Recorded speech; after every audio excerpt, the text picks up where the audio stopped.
जय हिंद, जय भारत साथियों। आज एक और खास विषय पे वीडियो लेकर के आपके बीच में आए हैं। जैसा कि आपने टाइटल देख लिया होगा, इस वीडियो में बात करने वाला हूं बूथ जीता तो चुनाव जीता। अक्सर राजनीति में चुनाव में कहा जाता है बूथ जीता तो चुनाव जीता, लेकिन बूथ जीतेंगे कैसे? बूथ जीतने के लिए क्या करना होगा और क्यों ये कहा जाता है कि बूथ जीता तो चुनाव जीता, उस पर बात करते हैं। दो दो पार्ट में बात करें। पहला पार्ट कि बूथ जीता तो चुनाव जीता क्यों, और फिर कैसे कैसे जीतेंगे। बूथ जीता तो चुनाव जीता क्यों कहा जाता है? कॉमन सेंस है, जब आप चुनाव लड़ने जाएंगे आपकी सबसे यूनिट, स्मॉलेस्ट यूनिट जो होगी वो बूथ होगी। वोटर के बाद वोटर सबसे स्मॉलेस्ट यूनिट हो गया। वोटर का एक क्लस्टर बनेगा जिसको बूथ कहा जाएगा, और हर विधानसभा, हर लोकसभा, हर वार्ड में कुछ ना कुछ बूथ होते हैं। अगर मान लीजिए आप लोकसभा का चुनाव लड़ने जा रहे हैं, 2000 बूथ हैं, आपने पूरी लोकसभा में काम नहीं किया, आपने सिलेक्ट कर लिया 1200 बूथ पर काम करूंगा, और 1200 बूथ पर 90% पोलिंग आपकी फेवर में हो गई। अब बाकी बूथ हारे कि जीते फर्क नहीं पड़ता, 5-5% भी वोट मिलेगा तो भी आप चुनाव जीत जाएंगे, क्योंकि आपने 60% बूथ पर अपनी लीड बड़ी अच्छी कर ली, 90% वोट आपको मिल गया। ऐसा जनरली होता नहीं है। कई बड़े बड़े दिग्गज नेता जो है उनके साथ ऐसा होता है कि वो 80%, 85%, 90%, 50% ज्यादा बूथों पर वोट ले आते हैं।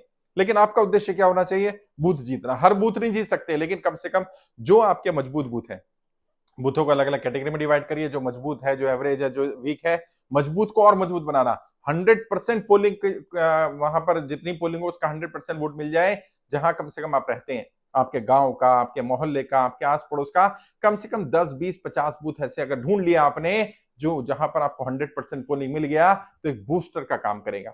उसके बाद क्या होगा? किसी बूथ पर आपको 70%, कहीं पर 60%, कहीं पर 65%, कहीं पर 45%, कहीं पर 50%, इस तरह से आप 60-70% बूथ पर अपनी लीड लेते हुए चलते हैं। बाकी बूथ पर 10%, 15%, 5%, कितना भी वोट मिले वो एड ऑन का काम करेगा। यानी हर बूथ को जीत करके या मैक्सिमम बूथों को जीत करके हम चुनाव जीत सकते हैं। बूथ जीता चुनाव जीता इसलिए कहा जाता है। और यदि चुनाव हारेंगे तो बूथ से ही हारेंगे। बूथ सबसे स्मॉलेस्ट यूनिट है जहां पर वोटिंग हो रहा है, उसको जीतना जरूरी है। और कैसे जीतेंगे? उसके लिए आपको मजबूत बूथ की टीम बनानी पड़ेगी। कहावत है, पहले जमाने में कही जाती थी, एक बूथ 10 यूथ। अब वो जमाना नहीं रहा, क्योंकि अब बूथ को भी डिवाइड कर दिया गया है। बूथ को छोटे छोटे स्तर पर डिवाइड किया गया। पहले क्या करते थे, एक बूथ पर 10 लोग होते थे, फिर उसको 50 कर दिया गया। अभी क्या है, पन्ना प्रमुख शुरू किए गए, फिर अर्ध पन्ना प्रमुख शुरू किया गया। यानी एक वोटर लिस्ट में जितने पेज हैं, अमूमन एक वोटर लिस्ट में 30 पेज होते हैं, हर पेज पर 30 वोटर होते हैं, यानी लगभग 900, 1000, 1200 इतना बूथ का साइज होता है। हर पेज पर एक बंदा, यानी कि 30 पेज है तो 30, फिर अर्ध पन्ना प्रमुख कर दिया तो एक साइड के पन्ने पर एक व्यक्ति, एक साइड पर एक व्यक्ति, यानी 60 लोग अगर बूथ पर काम करेंगे, तो सोचिए अगर हर व्यक्ति, ज्यादा भी नहीं, अपने अपने एवरेज से 5-5, 7-7 वोट भी दिला देता है, तो आप बहुत अच्छे मार्जिन की तरफ बढ़ रहे होते हैं। और कहीं पर अगर हर व्यक्ति ने 10-10 वोट दिलवा दिए, 60 लोग हैं, 10-10 वोट दिलवाए, यानी कि 600 वोट, और है 1000 या 900 वोट है टोटल, तो आपकी लीड तो बहुत ज्यादा हो जाएगी। उसके लिए क्या करना है? सबसे पहले ऐसा बूथ इंचार्ज या बूथ अध्यक्ष तैयार करना जो उस बूथ पर कम से कम इतने वोट डलवा सके। और फिर वो बूथ की टीम बनाए कि उसकी टीम में 10 लोग हैं, 20 लोग हैं, 50 लोग हैं, जितने ज्यादा लोग ढूंढ सकता है। कोशिश ये करनी चाहिए जिसको भी बूथ अध्यक्ष बनाया जाए, उसके अपने घर के, परिवार के, अपने खानदान के मैक्सिमम वोट उस बूथ पर हों। ग्रामीण एरिया में तो मैंने देखा है, शहरी क्षेत्रों में भी कई बार ऐसा होता है कि किसी परिवार का, किसी खानदान का दबदबा होता है। अब उसके किसी मुखिया को परिवार के आपने बूथ अध्यक्ष बना दिया, किसी भी आधार पर आपके साथ कनेक्ट करके। अब उनके अपने ही घर के 100 वोट है, मतलब खानदान के, कुनबे के 100 वोट है, उनके कहने पर ही वोट डालेंगे, तो 100 वोट तो आपको सीधा सीधा मिल गए। ऐसे अगर 3-4 लोग उस कॉलोनी में मिल गए जिनके 50-100 वोट हैं, तो आपको ज्यादा घरों को भी टारगेट नहीं करना। आपने वो 3-4-5 घर टारगेट कर लिए, उन्होंने अपने आप ही आपको 300, 400, 500 वोट डलवा देंगे।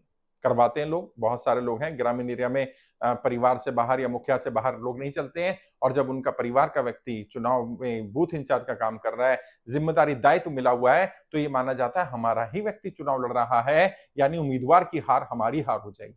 और ये यही चुनाव में सिखाया भी जाता है। जो बूथ इंचार्ज बनेगा उसको बताया जाएगा, चुनाव उम्मीदवार नहीं लड़ रहा, चुनाव नेताजी नहीं लड़ रहे, चुनाव भाई साहब नहीं लड़ रहे, चुनाव ये नहीं लड़ रहे, चुनाव आप ही लड़ रहे हैं। बार बार उन्हें एहसास कराना, सांसद बनेगा तो कौन बनेगा, ये व्यक्ति बनेगा। विधायक बनेगा तो कौन बनेगा, ये बूथ इंचार्ज बनेगा। पद मिलेगा तो किसको मिलेगा, इसको मिलेगा। जिम्मेदारी किसको मिलेगी, किसकी बात होने वाली है, किसकी चलने वाली है, किसके हिसाब से काम होगा, वो इस व्यक्ति के हिसाब से होगा। और जब बार बार रिपीटेडली ये मैसेज दिया जाता है, उस व्यक्ति को भी गर्व का एहसास होता है। और फिर वो अपने परिवार में, अपनी टीम में, अपने लोगों में जब ये बात बार बार करता है, उससे आपके बारे में, आपके प्रति एक पॉजिटिव मैसेज भी जाता है। और करना भी है, वैसा नहीं है सिर्फ ये वोट लेने के लिए कर दिया। अगर आप लंबे समय तक राजनीति करना चाहते हैं, जो कि चाहते ही होंगे, आप में से किसी का भी ये उद्देश्य नहीं होगा कि एक बार चुनाव जीत गया और उसके बाद बात खत्म हो जाएगी। नहीं, चुनाव जीतना तो शुरुआत है, पहला पड़ाव है। उसके बाद उस लीड को मेंटेन करना, उस लीड को बढ़ाना, जीतते रहना, उसके लिए प्रयास करना। और वो प्रयास कब होगा, जब आप जो कह रहे होंगे आप वो करके भी दिखाएंगे। अपनी टीम के साथियों के लिए काम करना, उनके साथ खड़े रहना हर परिस्थिति में। फर्क नहीं पड़ता कैसी परिस्थितियां, कैसी स्थिति है, अगर आप अपने बूथ इंचार्ज के, बूथ की टीम के, उसको नर्चर करने में, उसको ग्रो कराने में, उसको आगे बढ़ाने में हमेशा उनके साथ खड़े रहे, ये हो ही नहीं सकता वो आपका साथ ना दे। ये पहला तरीका होगा जिससे आप बूथ जीत पाएंगे। दूसरा, उस बूथ की समस्याएं, और केवल समस्याएं नहीं, जब भी मैं बात करता हूं मैं क्या कहता हूं, समस्याएं और समाधान। यानी समस्याएं पता चल गई, आपको पता होनी चाहिए कि उस बूथ पर क्या क्या इश्यूज आ रहे हैं। कई बार क्या होता है, पूरी कॉन्स्टिट्यूंसी में अलग इश्यूज होते हैं, उस बूथ पर अलग इशू होता है। वो भी होता है, जो पूरी कॉन्स्टिट्यूंसी का इशू वो भी होता है, लेकिन कुछ और मुद्दे हो सकते हैं। कोई खास व्यक्ति हो सकता है, कोई खास जाति का समीकरण हो सकते हैं, कोई खास धार्मिक समीकरण हो सकते हैं, कोई खास ऐसा विषय हो सकता है जो आपकी अटेंशन जिसको मिलनी चाहिए, या जिस पर आपकी राय लोगों को पता होनी चाहिए। तो उस बूथ के बारे में पूरा डिटेल स्टडी करना, माइक्रो लेवल तक जाना। और जिसको बूथ लेवल मैनेजमेंट हम कहते हैं, जब आप इलेक्शन मैनेजमेंट करेंगे या करवाएंगे, वो बताएगा आपको कि बूथ लेवल मैनेजमेंट क्या है।